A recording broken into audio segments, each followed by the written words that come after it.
Hello mga ka-Geotastic!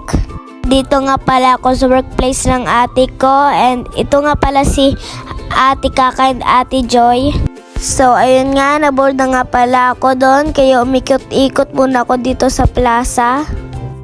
So ito nga guys, yung plaza ng Banga the Beautiful.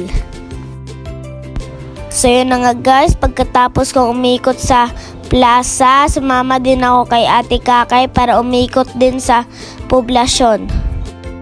Ayun na nga guys, papunta na nga kami dyan sa street foodan para bumili ng Boko Juice. So na nga guys, ang Boko Juice na pangpalamig sa iyong ulo. Hoy, wag naman!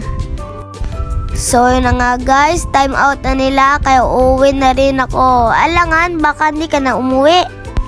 Banga to guys, banga! Yun nga guys, bumuli muna kami ng chicken para sa makulit na bata. So yun na nga guys, ang makulit na bata, sinalubong na naman ako.